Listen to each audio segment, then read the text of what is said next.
never thought a vacation cruise could turn into the most horrifying experience of my life. People imagine cruise ships as floating palaces and endless buffets, live music, sparkling pools, and the promise of leaving all your troubles on the shore. But I learned quickly that the ocean hides more than waves. And behind the glitter of a ship's chandeliers, there are shadows no one wants to talk about. It started with excitement. I was traveling with my best friend, someone who had been by my side since childhood. We booked a week-long cruise, a dream we had saved for. The ship was massive, towering like a city above the port. Thousands of passengers streamed aboard, their chatter echoing in the metal corridors. Everything felt alive, safe, untouchable. The first days were perfect. We sat by the pool with cocktails, watched the horizon swallow the sun, and wandered through buffets piled with food that never seemed to run out. At night, we roamed the decks, feeling the cool sea air, and listening to waves crash far below. The world felt smaller, like it was just us and this endless floating hotel. On the fourth night, everything changed. We had dinner together, nothing unusual. My friend excused themselves to take a walk after, promising to meet me later in the cabin. Hours passed, midnight, then 1 in the morning. I returned to the cabin, expecting them asleep. The bed was untouched. At first I thought they had met someone. People mingle on cruises. After all, maybe drinks ran late, maybe a new friendship turned into an all-night conversation. But when dawn arrived, and the bed was still cold, panic began to gnaw at me. I asked the staff. They checked lounges, bars, the late-night casino. Nothing. No one had seen them. Their phone was left behind in the cabin drawer. Their shoes, wallet, passport all untouched. It didn't feel like a casual disappearance. It felt like they had been erased. I demanded to see surveillance. Every hallway, every deck supposedly had cameras. A ship this size should be impossible to vanish from. That was when reality cracked. Security admitted half the cameras didn't function. The ones that did offered grainy, poorly lit footage. Some angles were blocked by walls, others by shadows. The last recorded sight of my friend was leaving the dining hall. After that, nothing. No entry to their cabin, no appearance at bars, no trace on outer decks. Just gone. The crew gave conflicting answers. One officer claimed they saw my friend near the bow late at night. Another insisted they checked the stern. A bartender swore they hadn't returned after dinner. Their voices carried rehearsed sympathy but no urgency. I felt like I was screaming into the void. The captain announced a precautionary search. Staff combed the ship. Cabins were quietly checked. Announcements asked passengers to report sightings. Hours dragged into a day, then another. My heart clawed at my chest with every moment. The ocean stretched in every direction, endless, indifferent. I joined the search myself. I scoured stairwells, empty lounges, crew access corridors I wasn't supposed to enter. The ship felt suddenly alien. Hallways I had walked before now seemed claustrophobic. Every corner a threat, every locked door hiding secrets. I knocked until my hands were sore, asked until my voice broke. No one had answers. Some passengers whispered theories. Maybe they slipped overboard in the night. Maybe they drank too much and lost balance on the rail. Others muttered darker possibilities: crime, foul play, someone taking advantage of the ocean's silence. The rumors grew, and I felt eyes on me when I walked. Pity mixed with suspicion. By the third day, the official search extended to the sea. The ship slowed, circling its path. Crew members scanned the water with binoculars. Rescue boats skimmed the waves. But the ocean is infinite, and a body is small. Hours of searching revealed nothing but blue void stretching to the horizon. I leaned against the railing, staring at the water. Every splash of a wave felt like a cruel taunt. Somewhere beneath that surface, maybe my best friend drifted unseen, pulled into a cold abyss that cared nothing for human life. Or maybe they were never in the water at all. What terrified me more than the possibility of drowning was the possibility of cover-up. I began noticing patterns. Staff seemed tense whenever I asked questions. Security officers avoided me, speaking in hushed tones when I approached. One passenger quietly told me that disappearances on cruises weren't rare, that they happened more often than the companies wanted anyone to know. The industry thrived on illusion. Safety, luxury, escape. Admitting that passengers sometimes vanished without trace, without answers, would shatter that illusion. Laws at sea, blurred responsibility. In international waters, who held jurisdiction? The flag country of the ship? The nationality of the victim? The location of the incident? In that legal fog, accountability evaporated, and so did people. Sleep became impossible. Every creak of the hull, every thud of footsteps in the hall sent me jolting awake. I imagined my friend locked somewhere deep below deck, or struggling in the waves outside my window. I scoured every deck at night, staring at shadows, convinced something or someone was hiding the truth.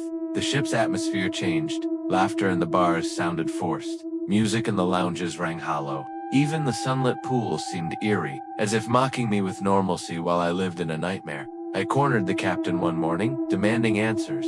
His face was stone. He muttered something about continuing investigation, then excused himself. I realized then, the ship had no incentive to help me. They had every reason to keep the incident quiet, to reach the next port with their reputation intact. My friend's existence was being erased in real time. On the final night, I stood at the railing alone. The ocean stretched black and endless, waves catching the dim glow of the ship's lights. I whispered my friend's name into the wind, hoping the sea would return an echo. It didn't. I understood then. A cruise is not a sanctuary. It is a trap. Thousands of people confined to steel walls, floating in a lawless expanse. If someone vanishes, the ocean swallows the truth as easily as it swallows the body. When we docked, the passengers streamed off with suitcases, smiling for photographs, their vacation memories intact. I walked alone, carrying only absence. Authorities promised to follow up, but I already knew the file would be buried under bureaucracy, written off as another unexplained disappearance. To this day, I live with questions that will never be answered. Did my friend fall? Were they pushed? Did someone lure them into a part of the ship I never found? Or did the very people I begged for help know more than they admitted? What I do know is this: the ocean keeps its secrets well. Behind the luxury brochures and glossy advertisements, cruise ships are isolated prisons where law bends, accountability slips away, and human lives can vanish like footprints in the sand. And I carry the memory of standing on that deck, staring into the abyss, knowing my best friend was out there somewhere, swallowed by water, by silence, by lies. The ocean never gave them back. I booked the cruise for escape. 7 nights across the ocean, no deadlines, no alarms, no obligations. Just me, a suitcase, and a ship big enough to swallow anonymity. On land, I always felt watched by neighbors, co-workers, screens, but at sea, I expected to disappear into a crowd of thousands. That illusion lasted less than 48 hours. Embarkation day was overwhelming. The terminal buzzed with families dragging suitcases, couples kissing against railings, and retirees shuffling in line with sun hats far too wide for the fluorescent ceiling. When I finally boarded, the ship unfolded in glass and brass and light. An atrium rose like a cathedral. Elevators zipped up and down. A pianist's melody floated over the din, rehearsed and hollow but comforting. The crew greeted each passenger with smiles. Identical smiles. I thought nothing of it. I was just another name attached to a cabin number. No one would care who I was. That night, I dined alone. A man in a crew uniform opened the dining hall door for me. His badge caught the light, though I couldn't make out the name. What I did notice was how long he held my gaze. A second beyond politeness. I brushed it off. Crew staff see hundreds of faces a day. It meant nothing, or so I told myself. The following morning, I jogged the deck. 2 laps in, I spotted him again, the same crewman. Clipboard in hand, blank sheets fluttering against the sea wind. He wasn't noting maintenance, wasn't marking times. He was simply standing, eyes occasionally flicking up when he thought I wouldn't notice. At lunch, a different man appeared. Middle-aged, baseball cap pulled low. He sat at the table next to mine, harmless enough, until I realized he left the buffet line when I did, entered the same elevator, and exited on my deck. He trailed me down the hall before veering away. Again, I rationalized it. Coincidence? Ships recycle faces. Patterns happen. But when night fell, the pattern became harder to dismiss. I left a comedy show early. The crowd's laughter felt forced, and I needed quiet. The corridor outside was empty. My heels clicked against the carpeted floor, then footsteps behind me. Quick, then slow, then gone. I ducked into a side alcove, pretending to check my phone. No one passed. The silence was heavier than noise. I hurried back to my cabin, slid in my keycard, and froze. A note was taped above my handle. Cabin 6304. I like your green dress. The handwriting was neat, impersonal, not scrawled, not rushed. Careful, deliberate. I looked down. Tonight, I wore black. The green dress had been the night before. My chest tightened. Someone had watched me yesterday. Someone had followed me today. I locked both latches and sat rigid on the bed, staring at the door until dawn. In the morning, I carried the note to guest services. I expected alarm, urgency. Instead, I received a smile polished smooth by repetition. That's unsettling, the attendant admitted, scanning the note. Security can do a wellness check. I'm not sick. I snapped. It's just terminology, she explained. We'll make a report. I asked about cameras. She recited protocol. Cameras are placed in public areas. We don't record stateroom doors. Privacy, you understand? Privacy. The word tasted sour. My privacy had already been breached. I left feeling not safer, but cataloged, filed away. That afternoon, a second note waited on the carpet. You breathe through your mouth when you read. It was true. A small, embarrassing habit no stranger should know. My hands trembled. I dialed security. 2 officers arrived. One tall, expression blank. The other short, scribbling on a clipboard he never looked at. They asked questions that felt like accusations. Any enemies on board? No. Made acquaintances? No. Crew areas? New? Alcohol? No. They exchanged a glance. Sometimes, passengers misinterpret friendliness. Our staff come from different cultures. Notes happen. They're usually harmless. Harmless. Do harmless people whisper outside doors at night? I demanded. Neither answered. They offered to move me to a different cabin. I refused. Moving wouldn't erase the watcher. I wanted the notes to stop, not to run. I slept with the TV on, light flickering across the walls. At 1 in the morning, I heard footsteps. Soft, then scuffing, then a pause directly outside my cabin. I crept to the peephole. Nothing. Only warped carpet stretching in fisheye. Distortion. Then breath. Clothes pressed against the wood. I can hear you, I said aloud. The breath stilled. Silence pressed against the door like a hand. When I woke at dawn, a third note clung to the peephole. You always double-check your lock. Now it wasn't flattery. It was record-keeping proof. Someone was cataloging me. The security supervisor, a woman with sharp eyes and a clipped tone, folded the note into a plastic sleeve. We'll review relevant footage, she said. You don't have cameras in the hallways. I reminded elevator lobbies, stairwells. That's enough. What happens if it escalates? I pressed. If a crime occurs. Her words sat cold between us. Not before, not to prevent. If she issued me a door alarm, a plastic device that shrieked if the knob moved. It felt like a child's toy against the enormity of the ship. Everywhere I went, faces repeated. The man with the baseball cap appeared in the library, watching his reflection in the glass, while I pretended to read. The clipboard crewman leaned by stairwells with nothing written down. When I walked too quickly, I felt them adjust. The ship, once bright and infinite, now felt like a cage. Corridors pressed close. Elevators breathed people in and out like lungs. My shadow lengthened under fluorescent light, stretched thin until it no longer felt like mine. That night, I sat awake in the chair by the door. At 12:40, a tap, not on the door, on the metal plate above the peephole. A fingernail, a ring, then a whisper, distorted by wood. Open, please. The word slid into me like a blade. I held my breath. Ma'am, just a wellness check, the voice insisted. Mail.com. I called security on the cabin phone. Are you outside my door? A woman answered. No. The alarm shrieked. The knob twisted a fraction. Footsteps retreated. When officers arrived minutes later, they examined the lock as if it might confess. Could have been vibration, one suggested. Ship movement. Sensitive alarm. But alarms don't breathe. At dawn, a paper square waited beneath my mat. Your chair won't help. The supervisor's face tightened when I delivered it. She moved me to a new cabin midship, promising heavier traffic. Witnesses, not safety. They boxed my belongings swiftly. In the corridor, the clipboard man lingered again, eyes averted.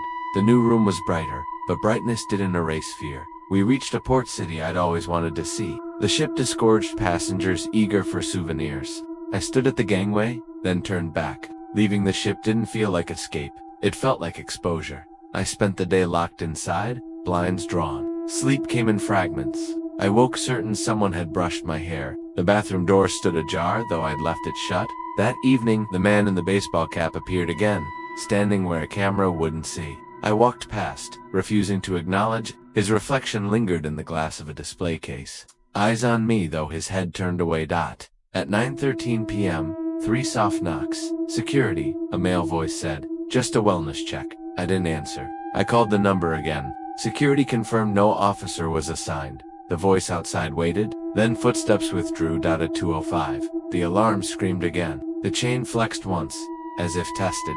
Silence followed, thicker than sound. The last night, silence replaced notes. That absence felt worse. I couldn't relax. I couldn't trust stillness. At 3 a.m., a sheet of paper slid beneath my door, slowly, almost tender. I watched its edge creep forward, caught under the bottom lip, then pushed fully inside. I'll miss you tomorrow. No signature. No clue, just certainty. The next morning, the ship docked. Passengers streamed off with luggage, smiles, tans. I clutched my bag, heart hammering, scanning every face. Clipboard man leaned against a railing, pretending to read instructions. Baseball cap man tied his shoe where no one else lingered. Neither approached, neither had to. I stepped onto the pier. Sunlight too bright. For a moment, I thought I'd escaped. Then I remembered the note. Tomorrow cruises advertise escape, indulgence, luxury. But inside those floating cities, walls close in, cameras don't reach, and thousands of strangers share the same hallways. Once someone decides to notice you, there's nowhere to hide. I returned home. Weeks later, while unpacking, I found a folded slip of paper at the bottom of my bag. Ship stationery. My cabin number written at the top, blank underneath. I don't remember packing it. I still double-check my locks. And every silence, no matter where I am, feels like someone waiting.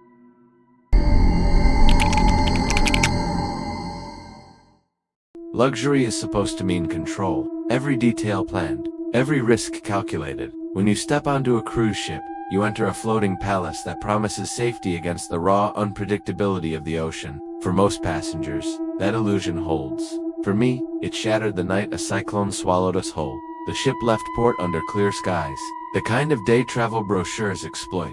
Brightsun.com, see. Champagne poured into flutes clinking with cheer. Families crowded railings. Couples kissed against the horizon. Photographers snapped staged candids. I stood among them, lulled by the grandeur of steel and glass stretching upward like a city unmoored from land. Announcements boomed in rehearsed tones. Weather calm, seas moderate, route smooth. Confidence radiated from every polished surface. It was impossible to believe this ship longer than skyscrapers or tall could ever be threatened by water. The ocean looked small from here. Domesticated for the first days. It was everything I had imagined. Pools glittered in sunlight. Lobbies rang with laughter. Restaurants buzzed with indulgence. At night, the ship hummed with steady rhythm. I slept deeply, rocked into trust. The fourth night, subtle signs surfaced. The ship pitched slightly more than usual. Glasses trembled on dining tables. Ceiling fixtures swayed with the rhythm of a heartbeat no one wanted to name. Crew members whispered near stairwells, their smiles more rigid than before. By morning, the horizon had changed. Gone was the endless blue dome. In its place, gray stacked upon gray. The sky sagged heavy with swollen clouds, layered like bruises. Wind sharpened, whistling against railings. Waves thickened, rolling like living creatures. The ship now rising and falling instead of gliding. The captain's announcement arrived just before lunch. His voice was calm, too calm. Ladies and gentlemen, we are adjusting course due to inclement weather. Please remain indoors. Avoid outer decks. And rest assured the vessel is fully equipped for all conditions. The words tasted rehearsed. Fully equipped, all conditions, but the tremor beneath my feet said otherwise. By afternoon, rain battered windows and sheets. The ship tilted hard enough to send drinks skidding across tables. In lounges, chairs toppled. In the atrium, passengers clutched railings with nervous smiles, disguising fear as laughter. Children squealed, unable to tell thrill from danger. Then the first crash, glass shattering from an upper deck lounge. The wind had ripped through a window frame, spraying shards into the room. Curtains snapped like whips. Tables slammed against walls. Crew rushed in, but their movements lacked coordination. Guests scattered, trampling each other in panic. Announcements repeated the same phrase. Please remain calm. But calm eroded quickly when the floor beneath you refused to hold steady. The cyclone swallowed us in the dark hours. Electricity flickered, plunging entire decks into blackness. Emergency lights sputtered weak red, casting long, trembling shadows. The grand lobby, once gleaming, now resembled a ruined cathedral, furniture sliding, glass crunching underfoot, chandeliers swinging wildly. Water surged through seams. Carpet squelched beneath shoes. Passengers pressed towels against doors as if cotton could halt an ocean. In some corridors, water poured like waterfalls from ceilings. Elevators froze between decks. Claustrophobic screams echoed from inside them. Seasickness struck mercilessly. The air stank of bile. Hallways became impromptu sick bays where strangers lay pale, clutching their stomachs. Crew members appeared sporadically, muttering orders drowned by the howl of wind and the groan of bending steel. The worst sound was the hull itself. Each wave slammed like a giant's fist. The ship groaned, shuddered, vibrated as though every rivet strained to hold. No announcement could cover the truth. We were at the mercy of water and wind. In my cabin, glass cracked with every impact. Curtains whipped as if alive, rain forced itself through microscopic gaps, streaking the walls. I tried to lock the bathroom door, hoping it might offer shelter if the window burst. Each crash outside convinced me it would. Hallways filled with shouting, passengers ran with flashlights, clutching children, dragging luggage, though no destination existed. The lifeboats. Someone screamed, but the thought of stepping outside into that chaos was absurd. On deck, wind peeled metal railings like paper. No one survived exposure there. Darkness magnified everything. The corridor became a throat closing around us. Each flicker of red light revealed terror on strangers' faces, eyes wide, mouths open, skin slick with sweat and seawater. There was no staff to guide us, only rumor. The captain had locked himself on the bridge. Officers were nowhere. Crew avoided eye contact. Panic spread faster than instructions. At midnight, a wave struck with such violence the ship listed dangerously to one side. Everything unsecured became a weapon, tables flipping, bottles shattering, passengers hurled against walls. A piano in the atrium tore free, crashing downstairs like thunder. Screams blended with the sound of twisting metal. For long seconds, it felt like the ship would not recover, like gravity had changed forever. Then, slowly, it righted itself, leaving destruction in its wake. People sobbed openly. Some prayed aloud. Others laughed hysterically, unable to process terror any other way. I pressed against the wall, breathing shallow, aware of the fragility of steel against a force older than civilization. No design, no engineering, no promise of safety mattered. We were nothing but insects clinging to a fragile shell in an endless storm. Time dissolved. Minutes dragged like hours, hours like days. My body ached from bracing against the tilting floor. Hunger gnawed, but food service had collapsed. Water bottles became currency. Blankets hoarded. Arguments erupted, desperation boiling over. Crew made occasional passes with flashlights, handing out life jackets but offering little else. Questions were met with platitudes. We're doing our best. Please remain calm. The phrase became meaningless. In darkness, whispers spread, stories of cabins flooded waist deep, of passengers injured with no medical help, of lifeboats torn loose and smashed against the hull. Whether true or rumor, each tale carved deeper fear.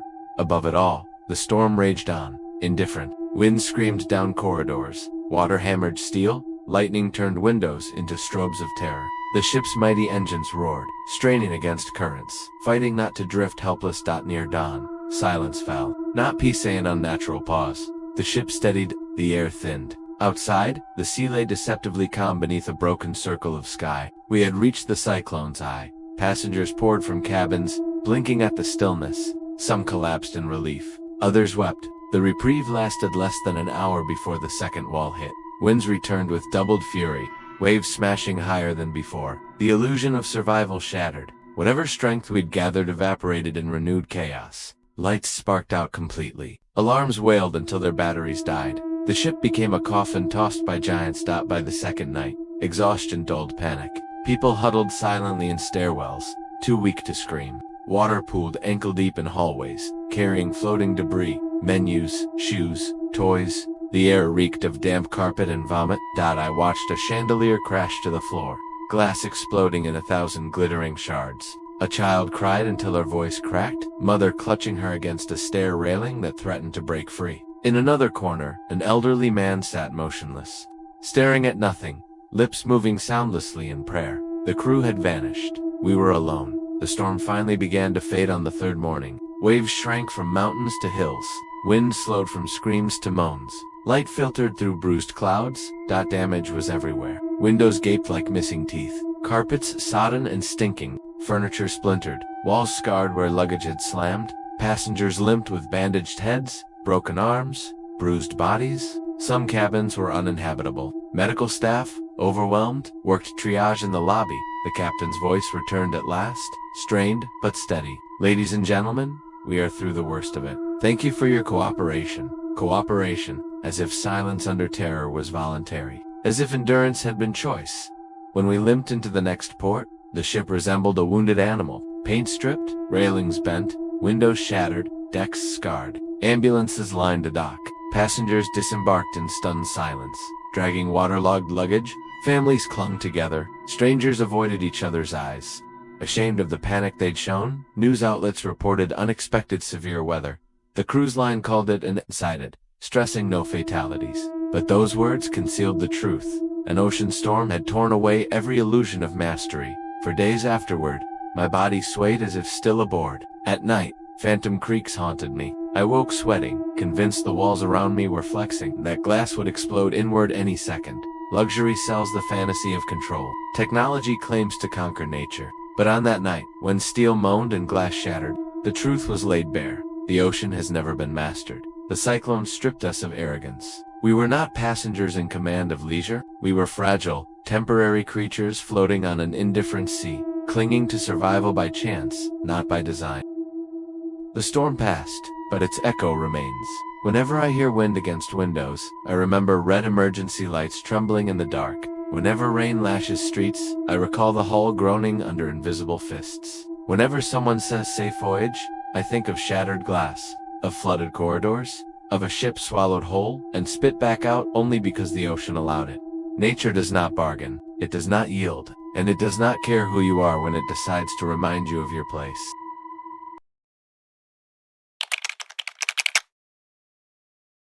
Cruise ships sell an image of luxury wrapped in safety, pools that never close, buffets stacked high, staff who smile as though nothing in the world could go wrong. The brochures promise escape from responsibility and the illusion that, even on the open ocean, every possible need has been accounted for. What no one tells you is how fragile that illusion becomes when a real emergency strikes. I learned that the night a man collapsed in front of me, and the ship's so-called medical system revealed itself for what it was: improvised and deadly. That it happened on the third evening of the voyage. The ship was alive with its usual distractions: dinner service in full swing, glasses clinking, music from the atrium echoing through polished hallways. I was seated near the center of the dining room when a sharp noise cut across the hum. A chair scraped violently against the floor, followed by a sound more terrible, the thud of a body hitting carpet. A man lay on the ground, eyes wide, chest heaving irregularly. His wife knelt beside him, screaming his name, begging for help. At first, the room froze. Passengers stared, unsure whether to rise or remain seated, as though waiting for the cruise staff to transform the scene into part of the evening's entertainment. Then panic broke. "Is there a doctor?" someone shouted. "Please." A few passengers rushed forward, kneeling beside the man. One, a retired nurse, checked for a pulse, her face strained. "Cardiac arrest," she said sharply. "We need equipment. Now." The staff scrambled, clearly unprepared. One ran toward the phone on the wall, fumbling to call the infirmary. Another tried to clear space, urging diners back. The man's chest convulsed. His wife sobbed, clutching his hand. Seconds stretched into lifetimes. Eventually, 2 crew members arrived with a stretcher. They carried no defibrillator, no oxygen tank, just the stretcher. The nurse shouted at them, "Where's the crash cart? Where's the 8 blank looks?" One mumbled, "Downstairs." In the medical center, the man was lifted, wheezing, onto the stretcher. His head lolled, eyes unfocused. His wife was pulled along in the current of bodies as the staff rushed him toward the infirmary several decks below. Passengers parted in silence, some filming with phones, others holding hands to mouths. I followed, compelled by the urgency. What I saw in that infirmary stripped away every illusion I'd had about safety at sea. The medical center was a small room tucked into a lower deck, more like a clinic waiting area than a hospital. Fluorescent lights buzzed overhead. The equipment looked dated: limited blood pressure cuffs, a few IV stands, a small oxygen tank. There was no advanced cardiac monitoring system, no ventilator, no surgical capacity. The man lay on a narrow bed while 2 crew members in uniforms that looked vaguely medical hovered, uncertainly. The nurse from the dining room tried to take charge, demanding chest compressions, shouting for an automated external defibrillator. When one was finally produced, it malfunctioned, the pads not sticking properly, the battery weak. The delay was catastrophic. 4 hours. The scene repeated like a nightmare loop. Efforts made, then stalled. Compressions performed until arms gave out. Oxygen administered through a mask that hissed weakly. The man's color fading from flushed to ashen. His wife begged anyone who entered, "Help him, please. He's only fit. He has medication. He's been stable for years." The truth was bitter. On land, in a hospital, his condition would have been survivable. With proper intervention, clot-busting drugs, catheterization, skilled cardiologists, his odds would have been strong. Here, floating miles from shore, survival shrank by the minute. Announcements from the bridge confirmed what no one wanted to hear. The ship was hours away from the nearest port. Weather slowed progress. Helicopter evacuation was deemed not viable. Passengers were told to remain calm. enjoy onboard activities, and allow the crew to manage the situation. But in the infirmary, nothing felt managed. I stayed as long as I could bear it. I saw his chest rise less and less, saw his wife's hope disintegrate with each failed attempt. Eventually, they pulled a curtain around his bed. The nurse who had tried so hard walked out, shaking, tears streaking her face. She whispered to no one in particular, "This didn't have to happen." The following morning, the captain addressed the ship. His voice was smooth, professional, detached.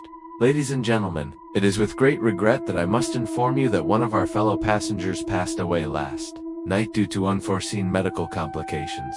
We extend our deepest sympathies to the family. Out of respect, we will observe a moment of silence this afternoon." Polite words? Nothing more in the dining room. Passengers whispered over coffee. Some expressed shock, others shrugged. "These things happen," one man said casually, as though sudden death were just part of the crew's itinerary. But those who had been there knew better. This wasn't fate, this was failure. Later that day, I saw his wife sitting alone near the atrium. Her face was hollow, drained of tears. A staff member sat stiffly beside her, murmuring words that sounded like a script. "We are here for you. Please let us know if you need anything." But what could they offer? A replacement husband? The return of hours lost to I approached gently, unsure if she would want to speak. To my surprise, she did. Words spilled from her in broken waves. "He was fine when we boarded. He takes medication, yes, but he's careful. At home, if something happened, we'd be at the hospital in 10 minutes. They'd run tests, they'd stabilize him. Here, they didn't even know how to work the machine." Her voice cracked. "They let him die." I had no answer. What shocked me most was how quickly the ship absorbed the tragedy and moved forward. That evening, the theater still staged its musical. Pools reopened, bars poured drinks, children splashed under artificial waterfalls. The moment of silence came and went in under 60 seconds. Then, laughter resumed. Slot machines chimed. Announcements promoted the next port excursion. It was as if nothing had happened, as if one passenger's death was a minor inconvenience to be glossed over in the name of vacation. Yet, for those who had witnessed it, the glamour was permanently broken. Every laugh felt forced, every smile a mask stretched over dread, because if it could happen to him, it could happen to any of us. In the days that followed, I began asking quiet questions. What were the ship's medical capabilities? How many doctors were on board? What training did they have? The answers were vague, evasive. Qualified medical staff, fully equipped for emergencies. But qualified can mean a general practitioner, not a cardiologist. Fully equipped might mean a blood pressure cuff and an outdated defibrillator. Cruise lines operate under minimum international requirements, not hospital standards. The truth is simple and brutal. These ships are not floating hospitals. They are hotels with a first aid room. Passengers assume otherwise. The brochures talk about state-of-the-art medical facilities. The reality is that serious emergencies, heart attacks, strokes, trauma are beyond their capacity. Survival depends not on treatment, but on how close the ship happens to be to land. The man who died never had that chance. By the time we reached port, authorities came aboard. They took statements, reviewed minimal records, and moved quickly. International waters complicate everything. Jurisdiction blurred between the ship's flag country, the passenger's nationality, and the port of call. In the end, nothing came of it. No charges, no accountability. His body was escorted off quietly, his wife following in stunned silence. The rest of us disembarked for excursions, beaches, markets, tours. I walked past the pier where she stood with luggage in a casket-shaped container. Other passengers glanced and looked away, ashamed to have their holiday shadowed by grief. Months later, I still think about that night. The sound of his body hitting the floor, the frantic voice of the nurse demanding equipment that wasn't there, the hiss of the weak oxygen mask, the wife's cries as she begged for help no one could give. I think of how easily he might have lived had this happened in a city. 10 minutes from an ER instead. He boarded a floating palace that promised safety it couldn't deliver. And I think of how quickly the ship moved on, its machinery of entertainment swallowing tragedy to keep the illusion intact. Cruise ships sell control, but they cannot control death. They sell safety, but only the safety of appearances. The truth is harsher. When you are at sea, you are far from real help. And sometimes, that distance is the difference between life and death. Every time I hear someone dream about cruises, the food, the shows, the endless sea, I want to tell them the story of that man. Not to scare them, but to strip away illusion. Because in the end, it wasn't the storm or the ocean that killed him. It was time lost to distance, equipment too old, training too shallow, and a system built for image, not reality. The ocean hides many secrets, but some are created by human negligence. A man died who didn't have to, and that is the truth no brochure will ever print.